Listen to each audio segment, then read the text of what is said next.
पूरे देश में भारतीय जनता पार्टी की सरकार लोकतंत्र का गला घोट रही है। स्थिति इतनी भयानक है कि लोगों का खरीद फरोख्त करके उम्मीदवारों तक को खरीदा जा रहा है। ऐसी स्थिति में देश खतरे में, संविधान खतरे में, गरीब खतरे में, मजदूर खतरे में, किसान खतरे में। ऐसी स्थिति में हम सब लोगों ने बहुत चिंतन मनन करके ये निर्णय लिया कि हम लोगों को आज इस देश की लोकतंत्र और अस्मिता को बचाने के लिए हम सब लोगों को मिलकर निकल पड़ना चाहिए और कांग्रेस को इस बार सरकार में लाना चाहिए। अभी इंग्लैंड की जो अदालत में जो सामने आया मामला वैक्सीन वाला, वैक्सीन में इन्होंने 80% वैक्सीन नकली लगा दी, जिससे लोगों की मौत हो रही। लगातार क्षेत्र में हार्ट अटैक से लोगों की मौत हो रही, ब्रेन हेमरेज हो रहा, लोग मरे जा रहे हैं। हमारे मंदसौर संसदीय क्षेत्र में जो किसान है वो ये क्षेत्र जो है अफीम का किसान है। यहाँ अफीम की बड़े तादाद में खेती होती है। ये जो सांसद सुधीर गुप्ता है, इन्होंने अफीम के किसानों का जो चीरा लगने वाला था उसको बंद करके इन्होंने सीपीएस पद्धति लगा दी। अब क्षेत्र में सीपीएस के काफी किसान हो गए।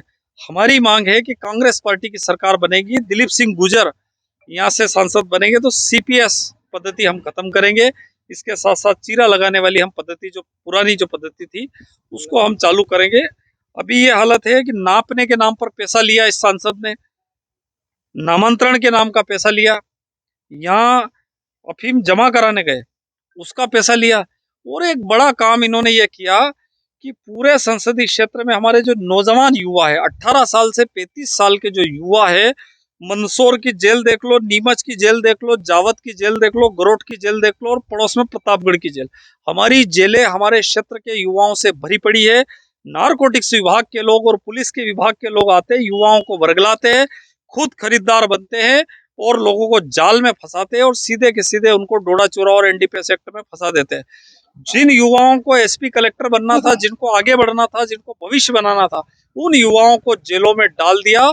ऐसे सांसद और ऐसा यहाँ का जो डिप्टी सीएम है, जो कि रात में निकलता नोटों की गड्डियां लेके और चुनाव जीत जाता है और जीतने के बाद लगातार किसानों के बच्चों को फंसाता है और उनको फंसा फंसा करके उनको जेलों के बीच में डालता है। उन्होंने दलाल पाल रखे और उन दलालों के माध्यम से करोड़ों रुपए की जो वसूली किसानों से की जाती है। अभी 5 दिन पहले की घटना है, नीमच में सिटी कोतवाली ने 2 जो नारकोटिक्स के जो अधिकारी थे, एएसआई, उनके ऊपर केस बनाया कि वो फर्जी तरीके से किसानों को फंसा रहे थे। तो मैं ये अपील करने आया हूँ अन्नदाता किसानों को कि अपने भविष्य के लिए, अपने बच्चों के भविष्य के लिए हम सब बातों को छोड़ करके एक काम ध्यान रखें कि यहाँ से कांग्रेस पार्टी को जिताए और जिन लोगों ने हमारे बच्चों को फंसाया उन लोगों के खिलाफ कम से कम हम उनका कुछ बिगाड़ तो नहीं पाए, लेकिन बटन दबा करके उनको सत्ता से बाहर करे, अन्यथा आने वाली पीढ़ी बर्बाद हो जाएगी।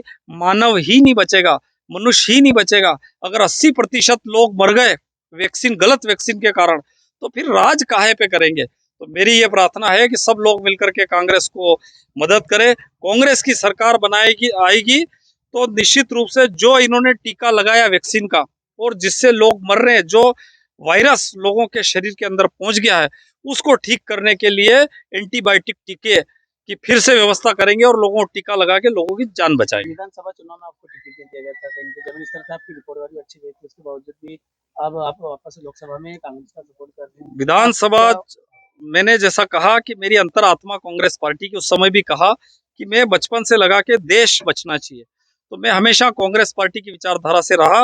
विधानसभा चुनाव में मुझे टिकट नहीं मिला था, सारे कार्यकर्ताओं ने, सारे यहाँ के किसानों ने, मजदूरों ने, गरीबों ने, आम जनता ने, गांव वालों ने मिलकर मुझे चुनाव लड़ाया था। वो चुनाव मेरा तो था ही नहीं, वो चुनाव पूरा का पूरा गांव के लोगों का था और उन्होंने ऐतिहासिक रूप से लड़ा। और मुझे ऐसा लगता है कि निश्चित रूप से मैं मल्हारगढ़ विधानसभा क्षेत्र की जो जनता है, जिन्होंने ऐसे संकट के समय में मेरा साथ दिया, मैं उनको प्रणाम करता हूं।